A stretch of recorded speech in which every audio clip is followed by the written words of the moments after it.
take the Lord Captain's place. The treachery of the Master of Whispers was fruitless, but victory came at a great cost. Lord Captain Theodora von Valentius perished along with her heir Edelthrad, and thousands of crew members.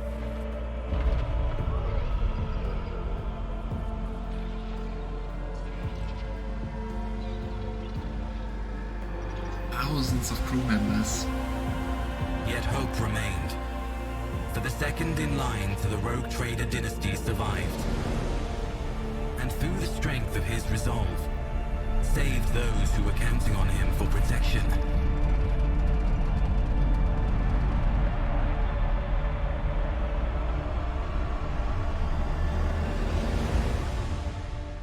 Nice.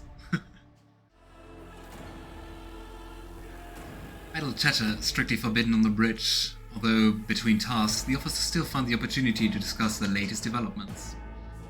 Oh boy.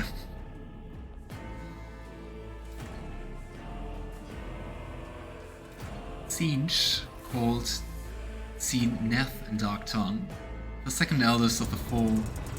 We'll read that later. Marazhai, thank you. Deep shadows or wariness can be seen on Abelard's face, though the old officer's eyes are keen. They rake over you from head to toe. He frowns, mutters something, then nods to himself. Well then, your lordship. You cannot help but notice that the Seneschal does not know how to talk to you, or where to begin. His hesitation brings an involuntary smirk to your face, as though someone else entirely is gloating at the old officer's confusion. Seeing your smile, Abelard pulls himself together. You must now hold your first officer's briefing in your new role as Lord Captain. For many of those who are about to join us on the bridge, this will also be their first briefing. We sustained massive losses among the senior and middle-ranking soldiers and officers. Some posts have had to be filled by the deputy's deputy, while others go unfilled entirely, and now the deck clans are deciding who will take over their leaderless crews.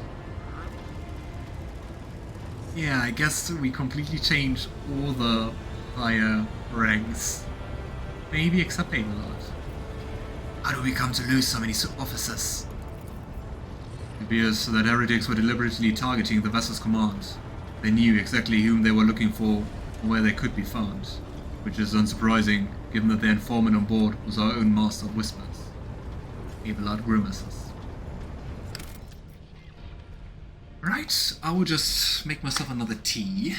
But before that, I'm going to read. I think you wrote Marazhai. The second siege called Zenith in Dark Tongue as the second eldest of the four Chaos Gods and close rival for sheep power.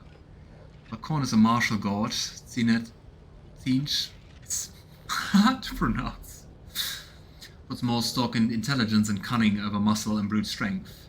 Siege is the master of magic and mutation, and his abilities concern fate itself.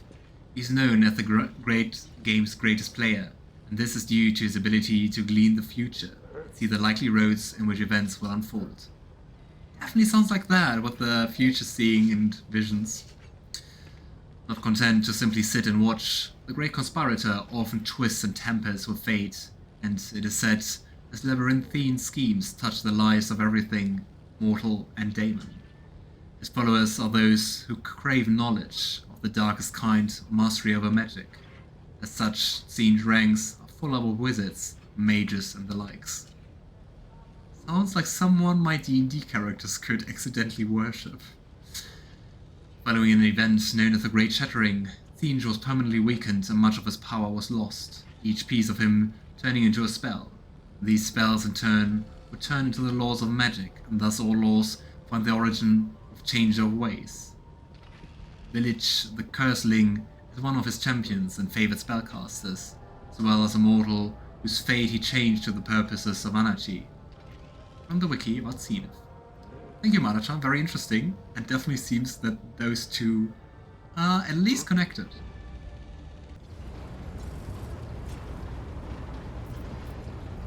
What is on the agenda for this meeting? reports on the condition of the ship and crew. The Lord Captain is not usually drawn away from her important affairs to attend such a routine briefings, but this is a unique situation. I'm still receiving updates from across the ship, and they are not encouraging.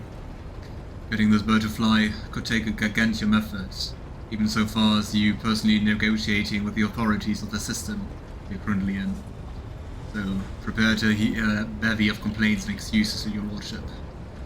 Take this opportunity to get a good look at the officers who work 6 decks away from the bridge, and they in turn will have the honor of beholding the visage of their Lord Captain. Have you succeeded in tracking down Vorkveer? Lars grit his teeth. No, Lord Captain. And all the commotion has trail went cold. Our people are still on the hunt for him and any mutineers who may still be skulking in the ship's many corridors, but frankly, I would not be surprised to hear that we are now on one shuttle short. I'm afraid that it will be some time before he answers for all that he has wrought. Yeah, I guess we will definitely see Conrad again. And talking about seeing people again, welcome back, Alistair. I'm ready to start the briefing. Summon the officers.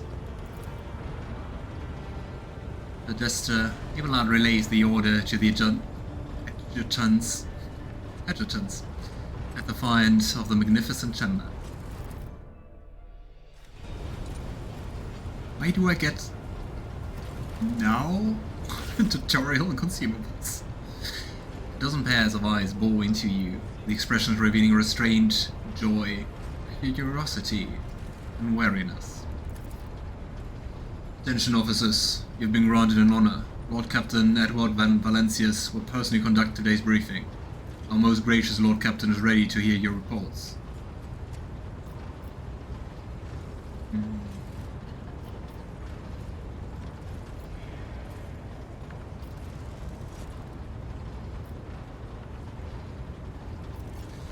Perhaps you would introduce those present, Abelard. As you wish, your lordship. Abelard points to a tall, slender woman whose body seems to contain as many implants as it does flesh. Brigida Soriotta of the Tolliman line, our new Voxmaster. Very cool artwork. And interesting that it's not hair, it's just lots and lots of tubes. It is an honor to serve you, your lordship. The Voxmaster offers a deep bow. Aboard this vessel, you have at your command thousands of crew members and hundreds of officers and section chiefs. I'm responsible for receiving, processing and sending all the communications between you and them, as well as external sources. I'm your eyes and mouth, Captain. Isn't it more like the ears and mouth? Anyway. So it is Rever, the Master Helmsman. He steers our ship along the course set by the Lord Captain and monitors the void around us, ensure that we do not stray into an asteroid field or pirate trap. The bearded man with pale, almost transparent skin, large dark circles under his eyes, and a dour expression that seems hardwired into his face, gives the sun look. Hail, Lord Captain. This here ship is as good as home to me, so rest assured she's in safe hands. I'll die before I let her come to any grief. And lastly, our high factotum Generous Denrock, who oversees supplies, procurement, and the general material well-being of the ship.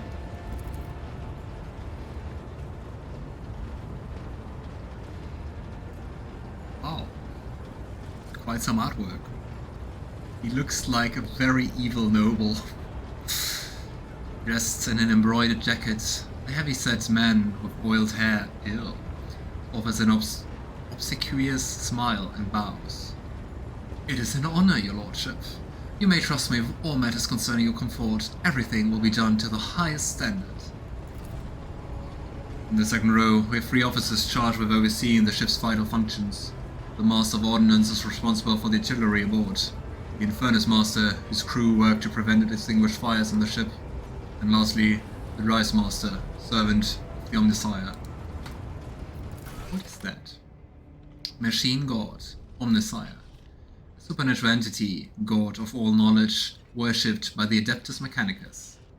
The worship of the machine god, while it conflicts with the theology of the imperial cult, is allowed to continue and even spread without hindrance, since the Adeptus Mechanicus is vital to the survival of the Imperium. The Omnissiah is the machine god made manifest. The priesthood of Mars believes the God Emperor to be this manifestation. Priesthood of Mars?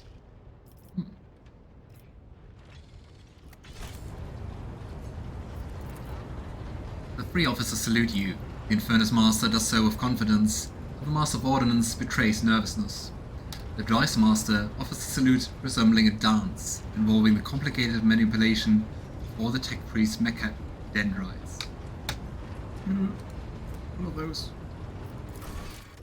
A tentacle-like robotic limb prosthetic surgically attached to the spine. Yeah. Oh, those. I mean, the procedure sounds very ew. On the other hand, it looks kinda handy, doesn't it? You can just hold so many things at once. Is that everyone? Unfortunately, our choir master, the esteemed Zachary Weiss, head of the Astropath section, is unable to join us. He's in charge of communication with distant star systems. Master Weiss has been in a trance for some time now, attempting to contact other planets in the Von Valencia's protectorate and inform them of Lady Theodora's passing and Conrad Vorkwehr's treachery. I will deliver a report to your lordship on the Astropath's progress as soon as it is possible to do so. Astropath. Powerful sanctionized Psyker who can send and receive messages through space using their telepathic abilities. Those chosen to become astropaths undergo the ritual of soul binding that purifies their body and soul. The ceremony leaves astropaths blind. They become bound to the Emperor and are trained to send their thoughts across the galaxy via the medium of the warp. That also sounds very cool, but also very... I don't know, not like something you would want. But I think that actually applies to quite a lot in Warhammer 40k. Cool! For you!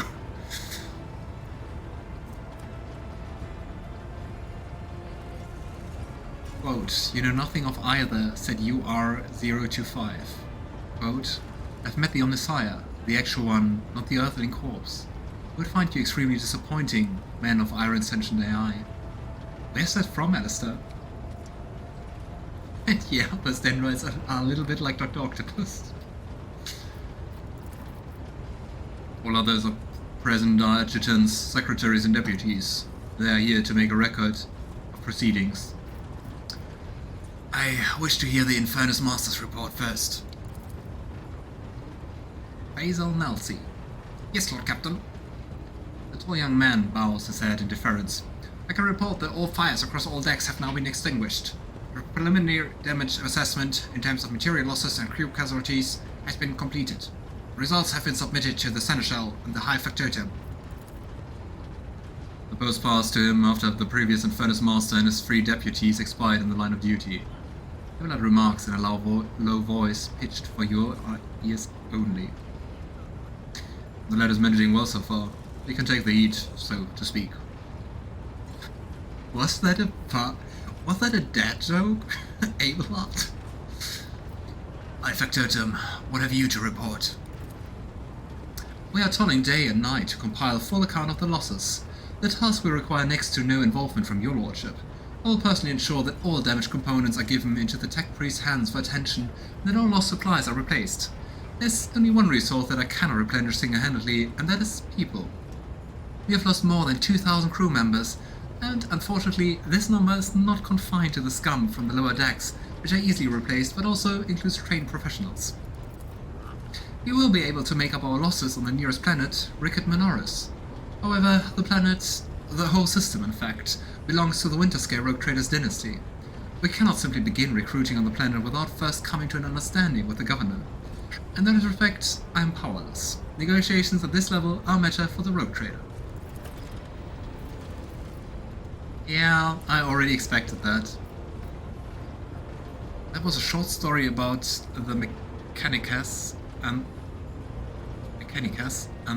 their infiltration into Blackstone Fortress, an ancient weapon of the Necrons. Oh. Especially true given Caligul's Winterscape's penchant for attacking first and asking questions later, and the kind of thick-skulled thugs he usually installs as governors on his planets. Rumbles Abelard, frowning.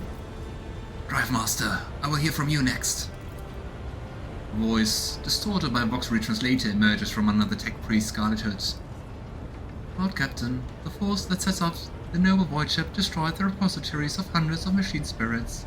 The great warp engine entrusted into my charge is unharmed, thank the Omnisire, but its spirit mourns its dead brethren. We have not yet identified a prayer protocol capable of assuaging its sorrow and anger. With great sorrow, I must also report that the Agency Prime, overseer and spiritual authority of all tech priests on board, fell in battle. The Magos was betrayed by the little flesh that remained part of him. A most terrible loss. There is no one among my comrades aboard whose experiences and comprehension of the sacred protocols equals that of the fallen Magos. We require a replacement, and as soon as possible. Interesting. Yeah, question is how much human body and flesh is still left. I see, thank you. Tech Priest bows her head. Master Helmsman, deliver your status report. Right you are, Lord Captain. To cut a long story short, the outlook is bleak. The ship's sound, more or less, but without our Agency Prime and Navigator who fell in battle, we have no way out of this system. We try to set it so much as a toe inside the warp.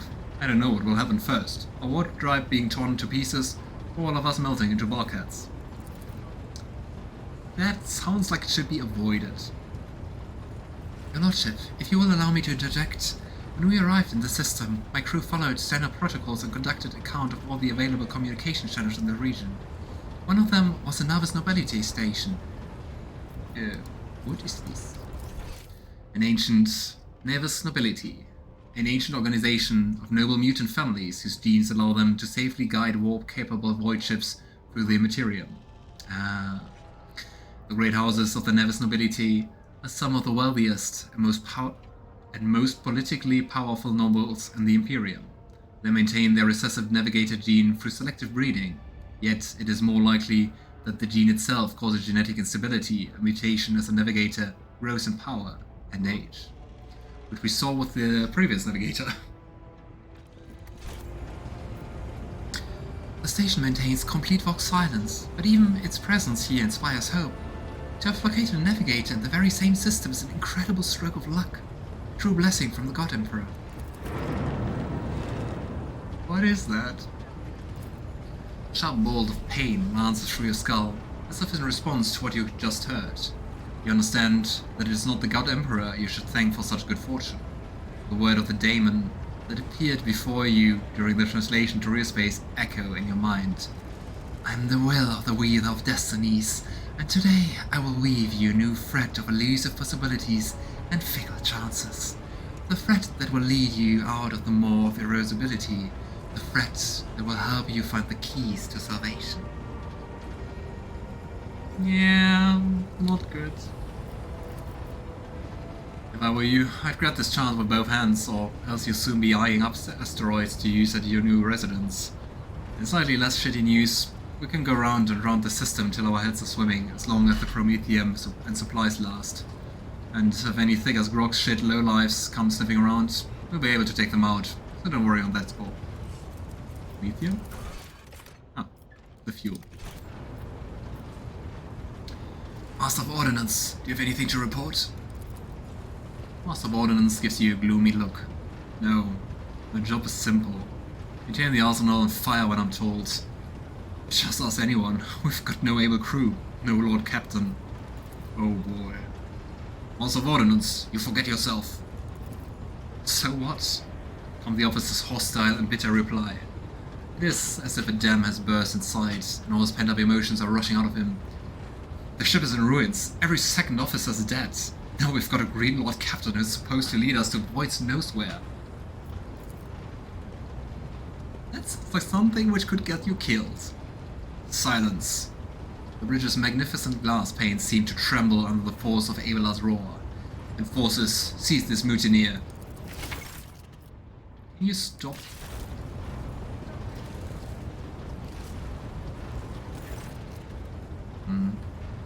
Abelard grunts.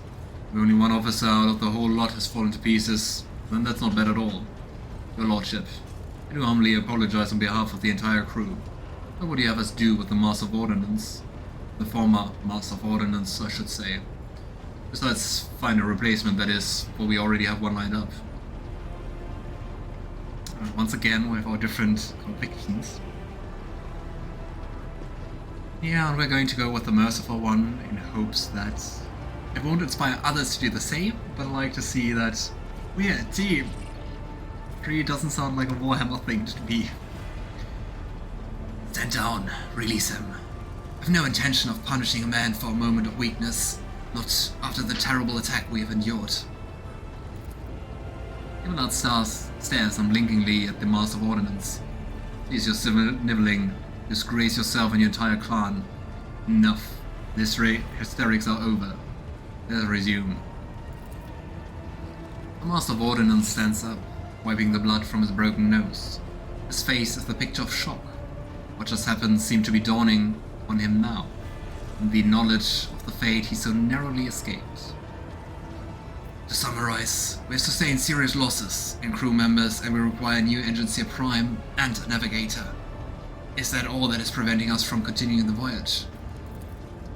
Precisely, Lord Captain, but bear in mind that this will not be the end of our trials. The ship system must be properly inspected for major damage, which can only be carried out at Footfall Station, home to the only dockyard in the sector. But we will never reach Footfall without first solving these 3 immediate problems. Footfall. The massive void poured on the edge of the Koronus Expanse, in a notorious hotbed of vice, trade, and rogue trader intrigue. For raid traders and their agents, Footfall has many uses beyond those of a simple port. They come here to learn about competing interests, find an array of illegal services, gather new recruits, or participate in deadly intrigues. It is also a place where a vessel can take refuge to refit and repair damage.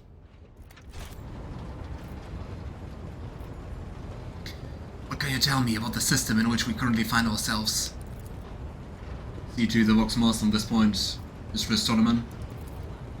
We are in the Yrliet star system, and our voyage here was undertaken on the orders of your lordship's predecessor.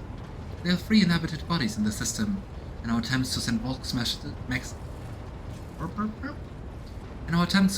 messages have produced confounding results. The Nevis Nobility Station has not simply failed to answer. It seems to be maintaining total Vox silence. However, we did receive a distress signal from the prison planetoid in the system, and Yrliet Minoris itself is also not responding to our hails. But what is most alarming is that our augurs have intercepted signals from the surface that seem to indicate ongoing hostilities on the planet. Augur. Sounds like technology that allows void ships to scan planets, spot enemies, and obtain various other crucial data at great distances. The situation is not very encouraging, but without a navigator, tech priest and new crew members, we won't be able to travel anywhere. Therefore, we must go to the planet and the Nevis Nobility Station, find out what in the void is going on. Thank you all for your reports. Dismissed. The assembled officers salute you as one. Your lordship, there's one other thing. A confidential matter of the utmost importance. Lady Theodora. Abelard hesitates. Your eternally esteemed predecessor brought the ship here to this system for a reason. It was given a secret commission. You perhaps are wondering with the authority to commission a rogue trader to do anything. And I shall tell you, the Lord Inquisitor, the hand of the Emperor, the chief architect of his will in the Koronus Expanse. I think that's from the letter, yeah. I came across a strange handwritten letter on Theodora's desk. It was signed XC. You're referring to the contents of that note, I presume? Yes, quite right. XC. Xavier Salazar. Her name. Lady Theodora was to seek out the Lord Inquisitor's right-hand man, one Heinrix van Kalox. An interrogator, you understand. All I know is that he is somewhere in the system, that we must find him and offer him whatever assistance he requires, and then deliver him to Footfall in the Oribundus system. Finding him without any more information to go on will be difficult indeed, but an Inquisitor an important individual. The authorities in the system, either the Nevis nobility or the governor of Rekard Minoris, may know something. That is all of it, your lordship. You have a great deal of work ahead of you, but it is a mere taste of the daily burden of a rogue trader. Soon, you must take up the reins of the Von Valentia's protectorate. Abelard gives you another scrutinizing look, as if trying to gauge how long you will hold out under his mountain of problems. Under this mountain of problems. His face softens slightly, and it seems he's about to offer some words of encouragement. Or not. Idira, Sister Argenta, explain yourselves. The Sister of Battle grimly nods toward Idira. The Psyker is suffering some ailment or dark madness. She insisted on seeing the rogue trader. I judged that it would be unwise to leave her unsupervised. They will be great friends. For a brief moment, Sister Argenta's voice sounds hesitant. I was also hoping to approach you with a personal request, but it can wait. Speak with me when you have time, rogue trader. Your glazed eyes rove over those assembled. One word bursts from her lips. Daybreak. Which kind of connects to our weird voice in our head. Idira, come to your senses. Damn it. Idira presses her fingers to her temples in desperation. Your lordship, here's the thing. I was trying to see the immediate future and it hit me so hard. My head is still spinning. Something very strange is heading our way and I can't make out what it is, no matter how hard I try. A single word is all I can make out. Daybreak. Or maybe it's dawn. And it's ringing and ringing like an echo, like a bell. But if it's daybreak, then why is it so dark? We cannot extract any information of value from a single word. Can you tell us anything else, Mistress Teles? No, not yet anyway. The voices are going berserk, all shouting at once. I can't make any sense of it. As soon as I know or sense anything, I report it, alright? Lord Captain, if you want me to take a closer look into your future, find me on the bridge and we can talk. Lady Theodora was well served by my whispers on many occasions, and I'm sure you would benefit from them as well. Psyker's bitten lips stretched into a wry smile. If there's nothing else of value to report, I declare this briefing concluded. It is time to get to work.